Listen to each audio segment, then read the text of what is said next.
So I know there are times that we prepare ourselves for something, and in the end, fear takes over, and you don't act, you don't do things as well as you thought you were going to. Even though you think that you prepare yourself, that you read that book, that they told you was gonna change your life, or it was gonna, or you took that, went to that seminar that said that we're gonna teach you how to control fear. Your life is gonna change. Whatever you do, all kinds of stuff that you think they're gonna help, and when the moment arrives, the things are just happening like that. They just repeating.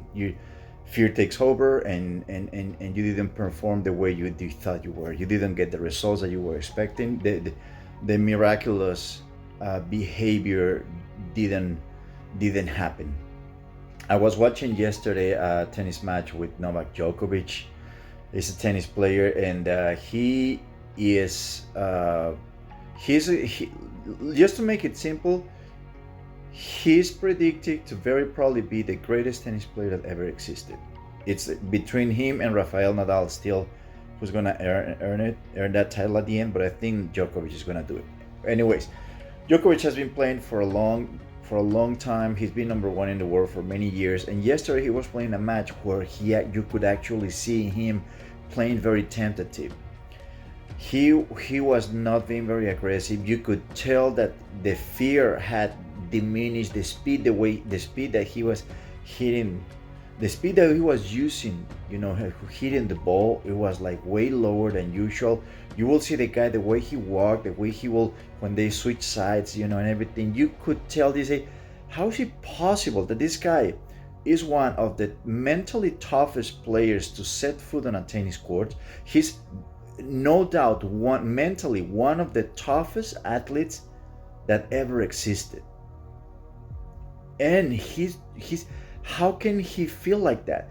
And that's because fear, that it's there is nothing that is really gonna take your fear away. Nothing. There is no book, no seminar, no video. Nothing will create the miracle of. There is no system that will take the fear away. If there was a system that really worked, every single professional athlete in the world will be using it. What happens is people can put in perspective what fears will do to you, and what happens, and how you should think about how you should work it. But in the end, the truth is that the only way to get rid, and the only way to transcend those moments when fear arises, is just pushing through. It's just like think of the time when you rode the bike for the first time. Think of the time when you were probably in the roller coaster and you're about to go down fast, and you're feared. You're just fearful, and I mean, how do we go through so many moments in our lives that we ended up, learning to drive a car, learning to ride a bike, and so many other things, learning to talk to strangers, probably approaching people. The truth is that there is no system that works 100%. People can put in perspective what is going to be and what you can do, but in the end, it's got to be you pushing through. There's nothing you can do about that. In the end, you have to be the one that has to say, okay, I have to jump, period.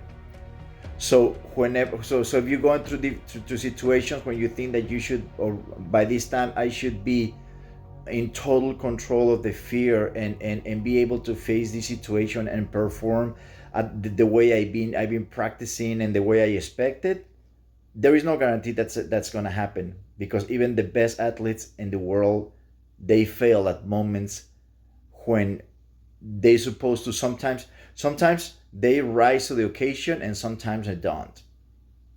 So the only thing you have to remember, one thing, that you're not gonna find the one song, the one video, the one seminar, the one book that is gonna just make that fear away completely. It will help, but in the end, you have to understand, in the end, it's you who has to push through.